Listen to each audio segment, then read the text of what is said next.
Hey everyone, Anarch here. In the book Walden, Henry David Thoreau famously wrote that there are 1,000 hacking at the branches of evil to one who is striking at the root. And this is no accident. The structure of society, far from being easily interpretable, is purposely made opaque to us. Many veils are laid over the complex foundations of tyranny. Many justifications, which go unnoticed, are marshaled to great success in confusing and distracting the people. Philosophical ideas are the mental scaffolding that hold entire orders in place. The detours into philosophical analysis seen throughout political theory are not idle meanderings. They are the natural procession of political questions taken to their extent. This is why, early on in his manifesto for a democratic civilization, Abdullah Öcalan says that mighty social struggles are fought beneath the surface. Enduring systems of thought and meaning silently underlie society's functioning, giving it justification, forming its basic assumptions, and organizing the lives of the people that populate it under a paradigm. This video will discuss a great behemoth that lays just underneath the surface, often glimpsed but rarely inspected in depth. It is what we actually discuss every time our conversations wander to the topics of suppression and revolt, conformity and autonomy, anarchism and authority. In these, we are summarizing a much deeper structure, skirting an issue which subsumes all these common ideas. Let us lay out a theory of power.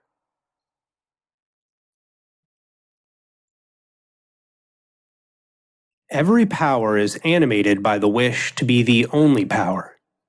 Because in the nature of its being, it deems itself absolute, and consequently opposes any bar which reminds it of the limits of its influence. Power is active consciousness of authority. Like God, it cannot endure any other God beside it.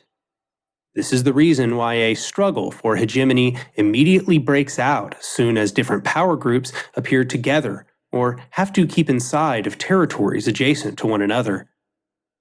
Once a state has attained the strength which permits it to make decisive use of its power, it will not rest satisfied until it has achieved dominance over all neighboring states and has subjected them to its will. While not yet strong enough for this, it is willing to compromise. But as soon as it feels itself powerful, it will not hesitate to use any means to extend its rule. For the will to power follows its own laws, which it may mask, but can never deny. When this word is spoken, power, we conjure countless mental images. When I ask, what is power, do you think of the king atop his throne? Do you think of the parent scolding their child? Do you imagine militaries and men with firearms? Mythical beings struggling against their foes? If we are to have a discussion about power, it is contingent upon us to define what is meant by the word. Many scholars tend to use a definition of power that takes for granted its function as a tool for social coercion. Rocker can be seen using a definition of this sort in the quote from just a few moments ago. Similarly, the definition used by Bickler and Nitzan, who will be discussed later in this video, is that power is confidence in obedience. But I ask that you loosen this constraint as we continue, as we will discern these terms more closely in the coming video. If this terminology does not serve you, understand that the statements in a great many works referencing power can be understood interchangeably with what we say in this video about hierarchical power, or authoritarian power. In the theory of power I will set out in this video, power is defined as the ability to successfully enact one's will. With this definition in mind, there are many types of power because there are many ways of bringing one's will into existence. To which end is one's will inclined? Through which methods might they achieve that end? These are the questions that must be answered in this framework. And to do so, it will be necessary that we come to understand power in a more fundamental fashion, its modes and its ends, its desires and limitations. So, what does it mean to be powerful, then, in this framework? Well, clearly, it's not a universal matter. Power is contextual in its means and ends. Take, for example, the prisoner who becomes very strong lifting weights. Though their strength may serve them well within the prison, such a physical might will never allow them to escape their captivity, to burst down the walls and evade being recaptured. It will never allow them to find a life as a farmer, or attend Cornell University, or eat caviar upon a great yacht, or publish a great work of philosophy. Power is contingent upon means and ends. The prisoner is imbued with a powerful means in achieving the end of lifting some great weight or of pummeling some other imprisoned threat, but that is a narrow power by comparison to the great potentiality that lies in existence. A being is not powerful simply because of one particular strength. They are powerful to the degree that, when they will something to take place, it is materialized in the faithful image of their intention. Inversely, then, their power is lacking insofar as what they will to take place mismatches intention. Therefore, when we say someone is powerful, we mean that they can reify a broad-ranging, generalized will, one in which the vast majority of onlookers can recognize their own goals as achievable. In understanding these means and ends in the full scope of potentiality, we also grasp the nature of a power. Some powers have limited ends, but very potent means, while others have a very broad range of achievable ends and very constrained means. A being is most powerful when they have the most effective means and the most diversified possible ends. That is to say, a person is most powerful when they simultaneously achieve whatever they will and can will the widest array of possible things. This is why, in this framework, we split with the terminology of these scholars. This definition allows us to understand power on a continuum, not constrained to the social sphere alone, but also containing the ability to understand how power functions within both human and non-human populations. For example, while it is absolutely true that the ability to create mass submission of human minds has been the primary method by which the rulers have historically become powerful, in this framework, one of the earliest methods by which humans gained power was actually in the domestication of plants and non-human animals. Through these relations, humans were able to achieve a greater embodiment of their will and with less exertion. However, this power was contingent on humanity's ability to recognize ecological bounds. To derive power within this system, humanity had to respect its environment and pay close attention to the accumulated evolutionary wisdom within the biome around them. The power granted and attention to this ecological wisdom allowed the species to achieve harmony within their environment, luxury enough to learn and play, said simply, to actualize their desires. And although this paradigm comprises the vast majority of human existence, it would not last. In time, a great beast arose in the form of organized, centralized power. This structure, this ideological and material engine, which was formed in the early monarchies, is the earliest example of what Mumford calls the social megamachine. And as he says, from the beginning, the weight of the megamachine itself was the chief burden of civilization. Not merely did it turn daily work into a grievous penalty, but it diminished the cycle rewards that compensate the hunters, farmers, and herdsmen for their sometimes exhausting labors. Never was this burden heavier than at the beginning, when the greatest public activity in Egypt was mainly directed to supporting the claim of the pharaoh to divinity and immortality. When there are those who wish to have their will enacted more fully, to have lives of even greater luxury and command, and given that the only means available to achieve such ends is the labor of human bodies, it then becomes only a question for the ruler of how they might subvert the wills of those humans to meet their chosen ends. Humans are extraordinary organisms, able in their utmost adaptability to be set to either creative or machine-like tasks. This is why it has been overall more advantageous to the rulers to bridle us than it has been to bridle the oxen. Indeed, as they have demonstrated, better still is to bridle both. The power of the king relies on the fact that as he commands, other beings act. A word commands armies, a word changes laws, a word pardons the man on the gallows. If it has been said before that power is the ability to make others do as they would not otherwise do, if all these great scholars have been content to study only the social dimension of power, this is why.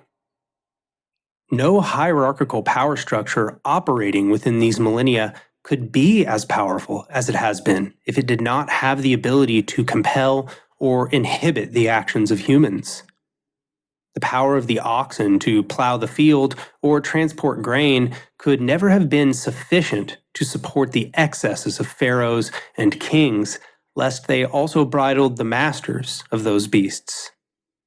And while humanity may one day bridle automated robotics to meet our ends, in lieu of such specialized tools and their unlikely and complete separation from human operation, whatever rulers remain will inevitably turn humans into servants. Indeed, by its measure of service to power, the human mind is reduced increasingly into nothing more than a tool. In this way, all power in human history has been contingent on a system of control over the behavior of others and the reconfiguration of the natural world to meet the needs of the holder. The more power one has, the more obediently that some other person will act, and the less gap between their resistance and their obedience will exist. The larger number of people whose behavior can be controlled, and the more thoroughly that their behavior can be controlled, the more powerful the controller is. If the desires of humans inhibit the ability to carry out one's will, after all, they lack power by measure to that. Power does not then lie in potential. Power lies in action and materialization. Just as two explosive chemicals may contain a great potential before combination, they are not powerful until they are actively combined and their proper mixture materialized in reality. In order to illustrate this concept in context, let us inspect two thought experiments: the idle king and the idle worker. In the occasion of the idle king, we can imagine the drunken layabout, a son of some previous king perhaps, who has no desire to fill the role of the ruler. And yet, if this king desired, at a whim they could have their opponents executed, could have any person contorted to meet their demands, have any will submitted to their own. Is this king not powerful, even if he chooses for a lifetime not to enact such machinations? They are powerful because the structures are in place that actively reduce the gap between the willed desire of the king and the fully realized outcome of that will. Whether the king acts upon them or not, the structures to reify his will are ready and waiting. By contrast, let us conceive of the idle worker. The idle worker, whether they choose to act in the interests of their will or not, whether they summon the desire to command or whether they toil for the duration of their life, short of building an actual structure of dual power, it makes no difference. Atomized, they must put in extraordinary effort and sacrifice to enact their will. Conceived in isolation from a broader cooperative structure, the individual has to accumulate terroristic knowledge to enforce their will. This is because structures are not in place to reduce the gap between their will and their desired outcomes, and thus they must resort to crude and ineffective means. In this way, we can see that the idle masses start at a competitive disadvantage from those in positions of privilege and authority. What I was laying out in the video Constructing the Revolution was a method to make the masses powerful. To organize prefigurative structures is to develop a method that reduces the gap between the will of the masses and outcomes. This is, in fact, a necessary precondition to revolutionary change. There are some, however, who claim that this state of affairs is authoritarian, and such an infantile claim would be unworthy of addressing were it not the sober-minded conclusion of some important theorists in the last century, most notably that of Friedrich Engels in his essay On Authority. So let's untangle this old confusion. In this argument, it's said that to make the masses powerful is to create a new authority, because they necessarily demand that the previous ruling class submit itself to the rule of the masses. But authority is not just one group holding power over another. If that were the case, we would be forced to conclude that the slave who strikes down their master is only seeking to, quote-unquote, become a new authority. The exact opposite is, of course, the truth. Authority is the demand that there be a narrow grip on the reins, and that is precisely what the slave seeks to end when he abolishes his debt of servitude. A power is more authoritarian to the degree that it monopolizes power for fewer and fewer people. To undergo a revolution of the masses is precisely to abolish such a hierarchical power and to revolt against suppression. Thus, revolution is to abolish authoritarian power. It is the elimination of narrow monopoly and the distribution of power to the masses. This is not to say, of course, that we should not trust in the knowledge of experts, for example. Such an implied authority extends no further than the recognition that the expert's knowledge is genuinely beyond our own. Whatever rewards or marks of academic honor have been bestowed upon them are not what imbue them with the right to be respected. Also, such a respect does not suggest a desire to perpetuate a monopoly on that expertise. Quite the opposite. The anarchist wishes to create a society in which expertise is distributed freely and fairly instead of gate-kept in the ivory tower. So, instead of saying that the masses seeking to liberate themselves from a systemic slavery are seeking to become a new authority, it's more accurate to say that the masses organized together and holding now the strength to emancipate themselves are a new kind of power structure. Power structures are social and material relations which vest beings within them with power above and beyond their individual means. For this reason, a horizontal confederation of councils is a power structure, an affinity group is a power structure. Even an anarchy would likely contain some sort of power structure. Each of these arrangements, after all, vest individuals within them with power beyond their simple individual wills. But they seek to achieve such an affair with flat, decentralized, diffused power structures relying on social compact, agreement, and communal enforcement. So, while it's not the case that the anarchist rejects all power in this framework, they do firmly reject hierarchical, centralized, or authoritarian power. It must be said, however, that using this conception, power cannot ever really be destroyed. After all, persuasion is power, science is power, consensus is communal power. Even the usage of tools, as we've said, is power. In absence of a complete extinction of the species, human power can only ever be redistributed or diminished. But that's precisely the motivation of building a power structure which is held together by the people and diffused among them. Concentrated power is akin to a sort of cancer, having arisen inside its host from the malfunction of a necessary system. And, like cancer, whether benign or malignant, it is a tumor which must be destroyed or cut out from the body.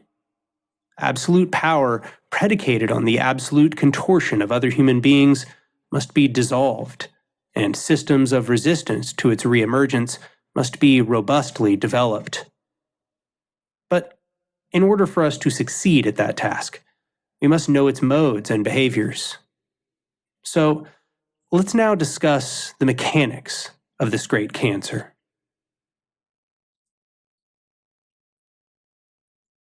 Sometimes, when referring to concentrated power structures, there's a sort of common tendency to call them the machine or the system. However, usually the usage of this metaphor comes along with some mild condescension. Its wording has become attached with a sort of rebellious naivety, maybe the result of its prevalent usage in the hippie and student movement of the 60s. We see the metaphor, for example, in the famous words of Mario Savio. There's a time when the operation of the machine becomes so odious, makes you so sick at heart, that you can't take part. You can't even passively take part.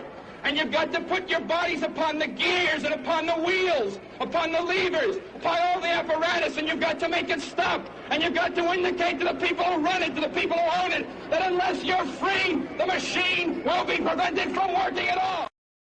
To conceive of hierarchical, centralized power structures as machines is more than some reductive metaphor.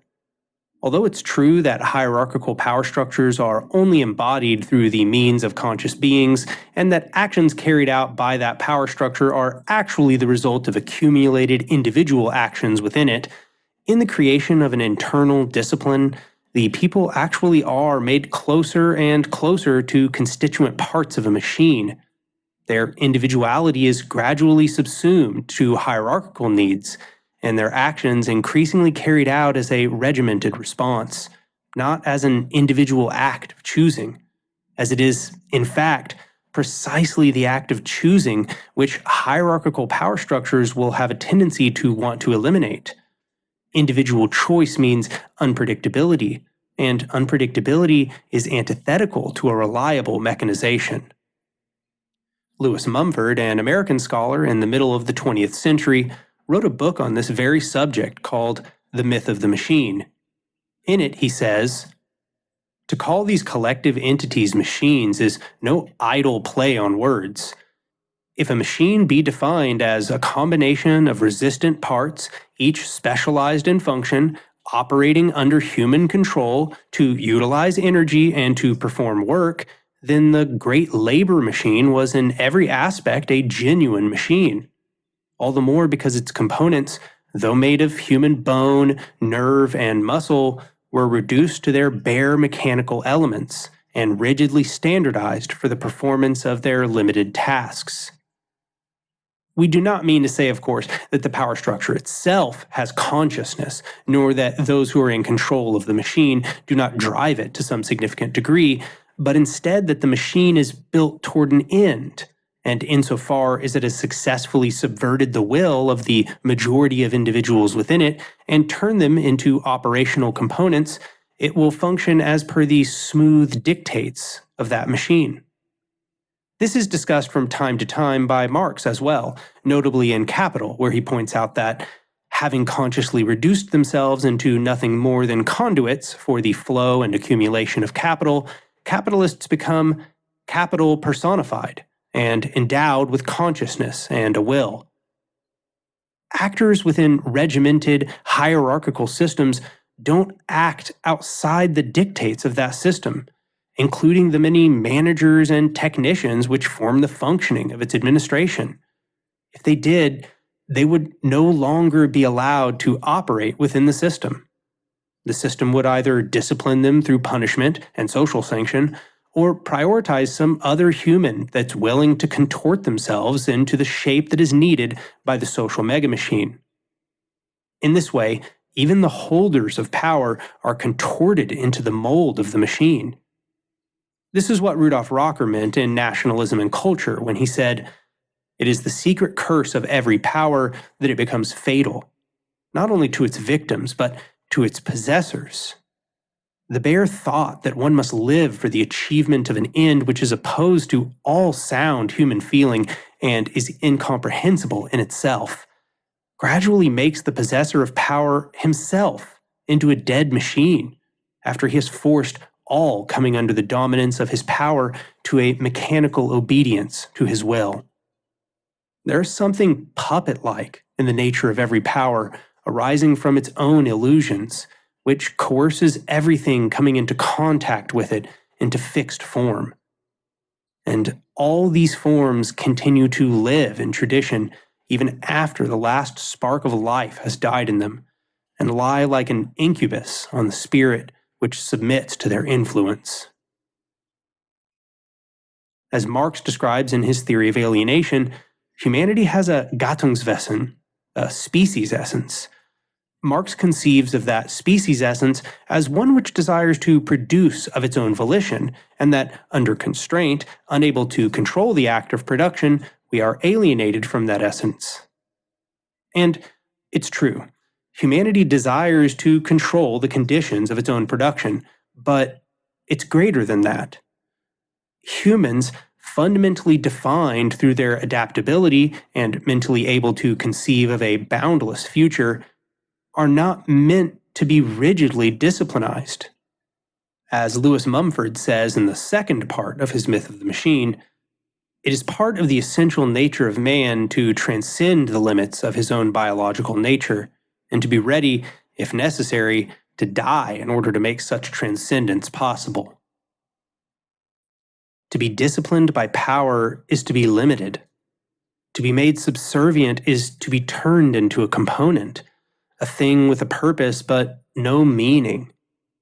Humanity does not wish to be made into a slave justified by race, a soldier justified by contract, a wage laborer, or an automaton told it is human, but experiencing nothing of what it is to be a human.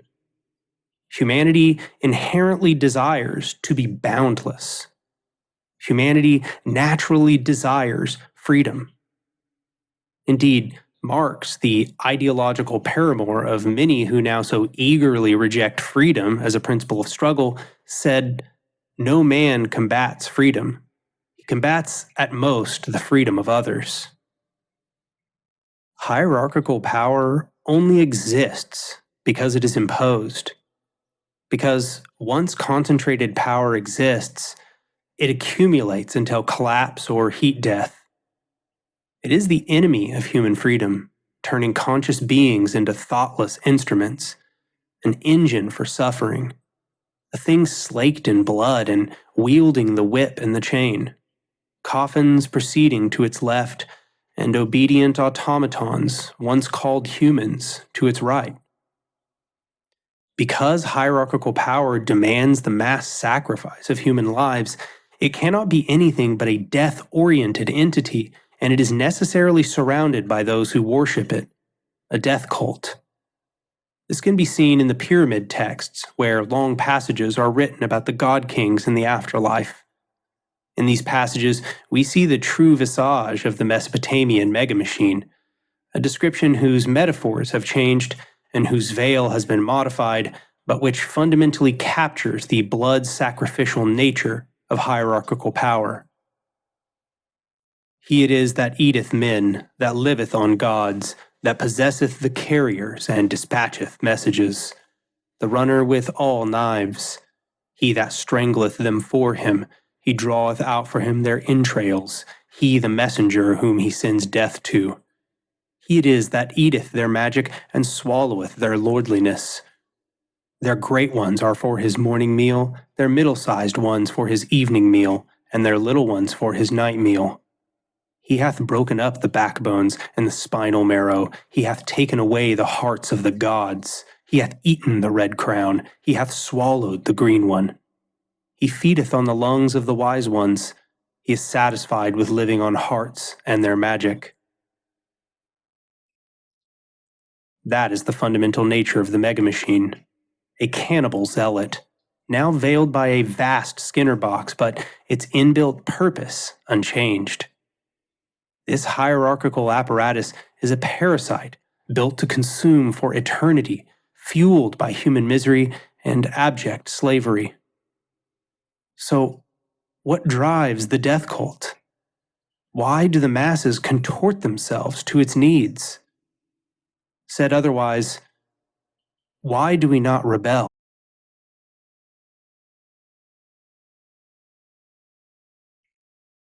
The one lasting contribution of the mega machine was the myth of the machine itself.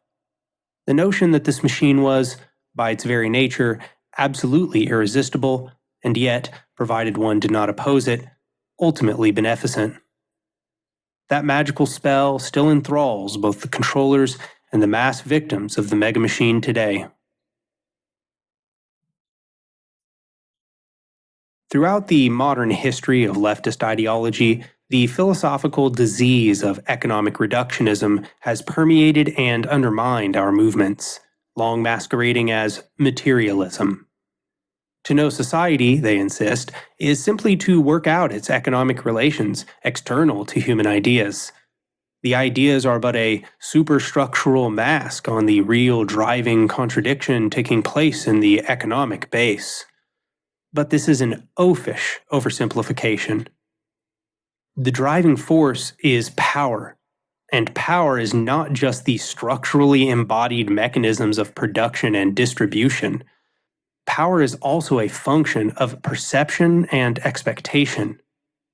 The belief that some power structure might bring about the existing or potential leverage available to them, for example, is a primary component in the real exertion of power in the world. A slave who believes they are bound to slavery and can never escape has been successfully controlled by their master. The master has used their own power to discourage the slave from seeking liberation. Power is also exerted by convincing subjects that they should want to carry out the will of a power structure. These are often the most pernicious and lasting of all such mental attitudes. Once a people can be convinced that their suffering at the hands of the machine is both necessary and good, they can compel themselves well beyond reason. They then actively take part in their becoming a component of the vast machine and in dehumanizing themselves. Lewis Mumford called this vast combined mythology of the power system the myth of the machine. We will instead consider many interlocking and mutually reinforcing ideas, which we will call philosophies of justification. One might say that Mumford's myth of the machine was the accumulated canon of all philosophies of justification. These mental attitudes, which have been so unscientifically separated from material reality through a false dichotomy of idealism and materialism, are of paramount importance in the continued operation of great tyrannies. For example, many scholars have noted that the feudal age maintained order largely through threat and use of violence. The way that bonds were formed between the lords and the monarch was through the agreement to organize and enact violence, a stated willingness to marshal and distribute troops for the needs of the monarch. But what is said less often is that the masses were not only made into servants by fear of violence, they were made to feel that they were part of a divine order. This is why, during the time that monarchs still reigned, liberals and leftists alike recognized the danger of religious doctrines. One of the most primary philosophies of justification in the feudal order was the conception that the hierarchy of society was organized and reorganized by godly will. So then came conceptions of just wars, of religious conquest, and interpretations of the Bible which emphasized meekness of the masses and boldness of the rulers. Napoleon, before his rise to power a staunch anti-theist, said, upon coming into power, "Society cannot exist without inequality of property, and inequality not without religion." A man who is dying of hunger next to one who has too much could not possibly reconcile himself to it if it were not for a power which says to him, "It is the will of God that here on earth there must be rich and poor, but yonder, in eternity, it will be different." He was mistaken in thinking a specifically religious notion was required to do such a task, but he was, in his crass pursuit of authority, stumbling upon the great importance of the myth of the machine in the churning of every hierarchical system of power. Indeed, the philosophy of justification for liberalism, representationalism, was already present in its embryonic form within feudalism. Hobbes, for example, conceived of the necessity of an absolute sovereign that he called the Leviathan, because he imagined that it was necessary to prevent the war of all against all. Hobbes believed that humanity without rule was inherently contentious, and thus thought that humans in the state of nature were atomized. He said then that the sovereign was a sort of representation of the social need for order, in opposition to humanity without rule, which was separate and squabbling. The Leviathan is not a cruel despot, it's a necessary evil to countervail the inherent nastiness and selfishness of humans. The Leviathan is a sort of stand-in for God on earth, though one need not conceive of godliness to justify him. The representationalist mythology of the state remains one of the key philosophies of justification in the liberal republic, because it legitimizes the state through a metaphysical equivalence between subjects and rulers, such that the subjects are made to believe that they deserve to be ruled because their rulers represent them. It by no means functions alone, however. The logic of capitalism transfigures everything within modern society, and thus a complex of philosophies of justification hold up its order. Bootstrap ideology, the Protestant work ethic, economic meritocracy, rugged individualism, and many more. Through its reductive conception of the world, capitalism produces the deification of the commodity. It splinters communities into competitive, individualistic silos, and all the while, this perverse distortion of human social conditions empowers the most exploitative actors within the existing power structures. Fostering economic class consciousness in the workers is therefore a process by which the cogs of the machine are made aware of how they have been constrained and disciplined for the needs of the economic elites. However, one must not stop there. The hierarchy of economic class is a result of the holistic needs of the megamachine to systematize the lives of its human components and accumulate a more supreme and unassailable power, not of a narrow economic striving. Economics is merely one system in feedback, although an integral component in the great engine churning on the blood and sweat of the masses. In the United States, for example, white supremacy is a very central philosophy of justification, because by using the mental framework of racist ideology, power structures can exert coercion and manufacture obedience both in the duped white followers and oppressed non-white populations, by convincing the duped white followers to enforce the privilege they've been given, and by convincing the oppressed populations that their struggle is futile. Through the construct of whiteness, the white population is made to feel it is the default, the uncorrupted original copy, and that all diversity is a deviance therefrom. In this way, and many more, non-white lives are gradually worn down through mental degradation, and the further the pallor of their skin differs from the normalcy of whiteness, the more deviant they are considered. So too is patriarchy a fundamental component of the modern machine, reformed as it has been by generation after generation of hierarchical machines. Through this mythology, the man is made the superior of woman. He is associated with the features of the dominator and groomed to embody them. Gender roles are held in stasis, and gender expressions are viciously policed, creating an unnatural binary that helps stabilize a vast system of exploitation. The man an empty automaton to be sacrificed, to be worked, to never complain. The woman a subservient, a meek supplicant to be rewarded from the table scraps. Even as women slowly regain some measure of agency in their lives, a reactionary movement rears its head, demanding they return to a time previous to social leveling. Transgender identity, a reality observed since ancient societies, is then naturally seen as an existential threat, a wrecking ball to the staunch systematization of gender roles in society. I give these examples not to provide an exhaustive overview, but instead to echo the observations of the intersectional feminists. These philosophies of justification are not disconnected. They are complex and overlapping, having produced unique hierarchies of privilege and justification to bolster each. By recognizing the diverse range of human struggle and in embracing both the uniqueness of each intersection of oppression, while at the same time recognizing the grand unifying features of all these experiences, we find a revolutionary vector.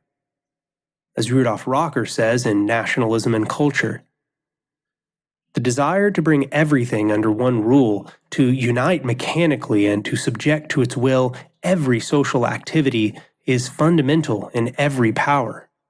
It does not matter whether we are dealing with the person of the absolute monarch of former times, the national unity of a constitutionally elected representative government, or the centralistic aims of a party which has made the conquest of power its slogan.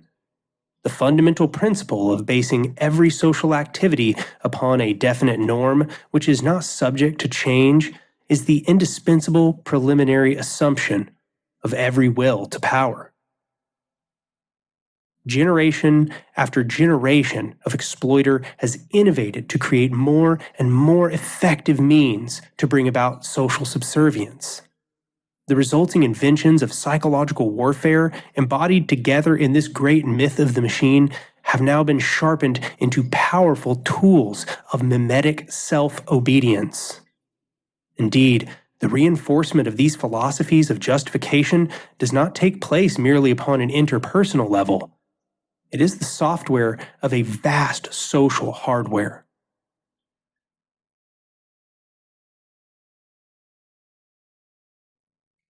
In their work, Capital as Power, Bickler and Nitzen present a concept they call cree-order. This concept is the novel combination of the words creation and order.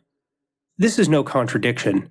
It is the recognition of a dynamic process of reinforcement and evolution taking place in all systems. Read holistically, it's a recognition that both the material forces of social power structures, along with their accordant philosophies of justification, attempt to bring the pieces of that greater society into static obedience to a systemic will. However, in the structure's need to meet the burdens of a changing world, it must also reorient itself constantly, reordering its constituent parts to accommodate an eternally new environment. Or, as Bickler and Nitzen say, historical society is both Parmenidean and Heraclitean, a state in process, a construct reconstructed, a form transformed. This mirrors much of what was said in the video Change and Revolution. There I put forth a theory of social change predicated on nested feedback cycles.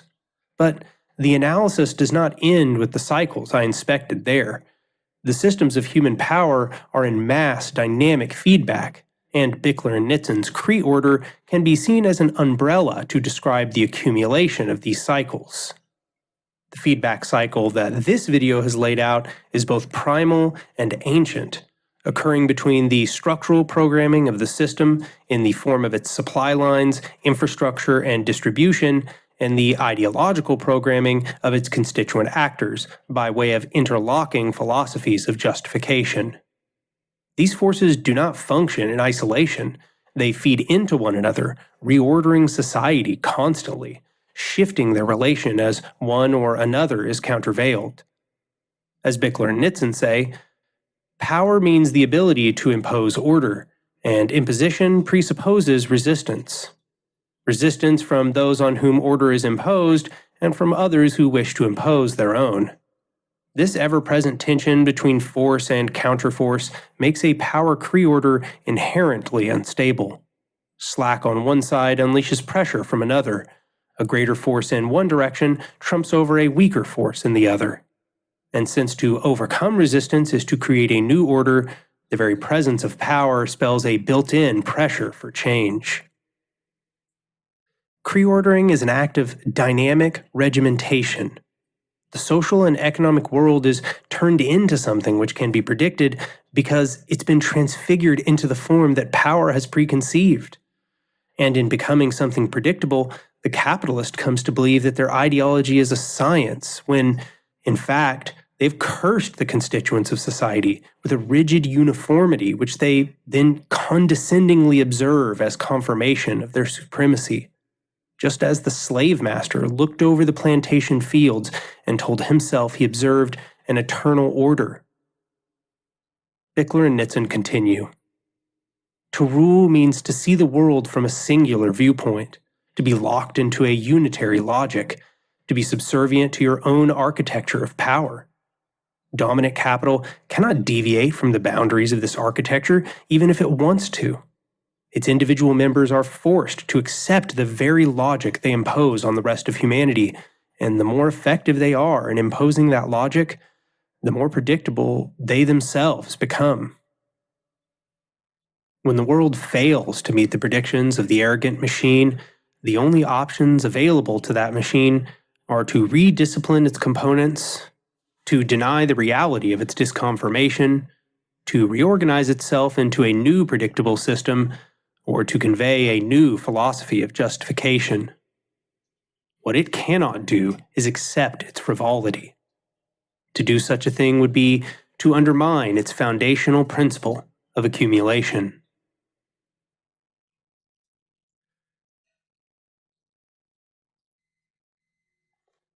With all of these pieces together, it can be seen that hierarchical power structures are massive, constantly self-perpetuating social machines, which rely on material logistics, forms of economic extraction, and systematized coercion. But each gear within them only turns if the human components are disciplined, standardized, and made inhuman by ideologies of justification.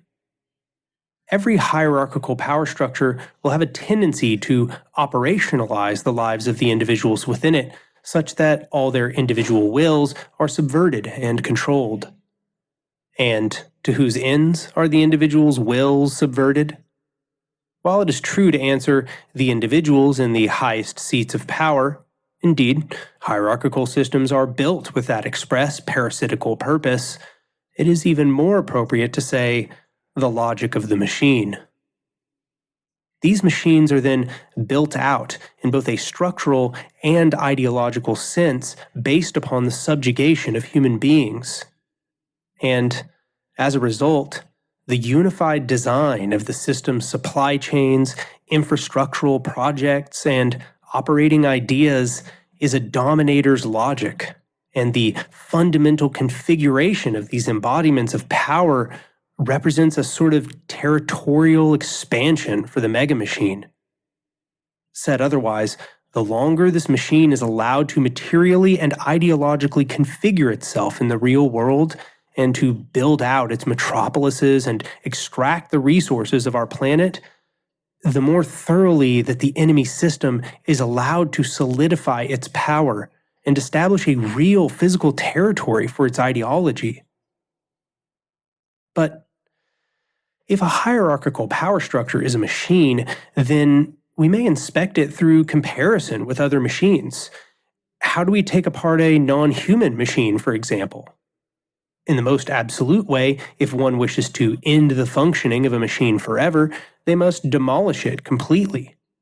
However, the larger and more complex the machine, the more challenging such a pursuit will be. The current social megamachine is quite possibly the most intricate and embedded to have ever existed, composed of many parts, compartmentalized and competing in intricate ways, now dominating an entire planet. In the collapse of any one major systemic component of this megamachine, other components will likely just gain power. And this is not even broaching the topic that the most fundamental components of the machine are the very human beings we wish to bring into a liberatory future, and thus complete demolition is self-defeating. One could then choose in the opposite direction. We can stop far short of complete destruction of a machine, after all, and still stop its functioning. The very word saboteur roots from labor history, in which workers would place their shoes, sabots, into the machines in order to jam them up and prevent them from working. Ideally, in a radical labor dispute, the parallel is that we would place the shoe within the machine long enough to extract our needs from its owner, and then, having left the machine largely intact, seize it from the owner and remove the sabot. But this does not stop the functioning of the machine itself. It merely changes owners. In fact, this method is the one modeled by statist revolutions. Quite the contrary of their repeated desire to, quote-unquote, smash the bourgeois state completely. In practice, they carry out something much more like putting a shoe in the gears and then resuming the functioning of that machine under new ownership. The alternative is to begin building a new horizontal society in the here and now, so that if we can exact enough damage upon the existing social megamachine that it is stopped from functioning, we can completely replace those components of value which it once provided. In this way, the process of revolution is less like some linear procession of mechanically inevitable stages or a single moment of rupture, and more akin to a protracted war between systems. One system the hierarchical, imperial machine, and the other a horizontal, humane society in its belly. If such a horizontal replacement system is not prepared and social rupture approaches before it is built, the result will not likely be the revolution of the masses, but instead the crowning of a new despot. What we build now is thus a preparation for what may come later. And so, the revolutionary strategy informed by these perspectives is neither accelerationist nor gradualist. Such notions are too narrow. The revolution must move at the speed at which the masses build the prefigured horizontal systems that can replace the tyrannical system they are subjected to. If the masses build quickly, they should accelerate tensions with the system of power quickly as well. But if they build slowly, they should exert their energy carefully, because if they don't succeed in bringing the moment of rupture, they're likely to be crushed by a tyrannous response. And if they have nothing built, yet succeed in their complete abolition of the reigning power structure, they will likely only be doomed to fighting with reactionaries in the aftermath. A successful left in the modern era must necessarily approach the process of revolution with a lens that is equal parts strategist and technician, conceiving of territories and battlefronts, of supply networks and infrastructure. Where some strength is found in the megamachine, we must understand how to sabotage it when the time arises, and how we will prepare a horizontal response to its failure when that time comes. Crucially, in forming these responses, we must avoid reproducing the very forms of organization used by our enemies, as those are precisely the forms of the megamachine we wish to abolish. When we mirror the structures of our enemy, we help build out the territory of the tyrannous megamachine. Thus, this new project will require that we seek a cooperative place for humanity within the ecosystem of Earth, not as a parasite, but as a symbiotic entity, both internally and externally. It will require that we reject the stale uniformity of authority so that we might rediscover a conception of humanity rife with meaning and beauty. We must build a thing which is teeming with life and dignity, capable of negating the power of the despot, and preventing the cancer of hierarchical power from once again metastasizing. We must strike at the roots of the old paradigm, and therefore create a new philosophy of justification much more complex than the cold, mechanical turning of economic wheels, instead based on a harmonious convergence of the needs of the multitudes. Such a revolutionary philosophy of justification can only be achieved by fully dismantling the mythology of the oppressors and building a new ecological counterbalance that will interrupt the cyclic reestablishment of power hierarchy and systemic privilege. We must only choose it. Or, As Lewis Mumford says in The Last Words of The Myth of the Machine, for those of us who have thrown off the myth of the machine, the next move is ours. For the gates of the technocratic prison will open automatically, despite their rusty, ancient hinges, as soon as we choose to walk out. Come now, and let us build this new future together. Everything that is good in this world depends on it.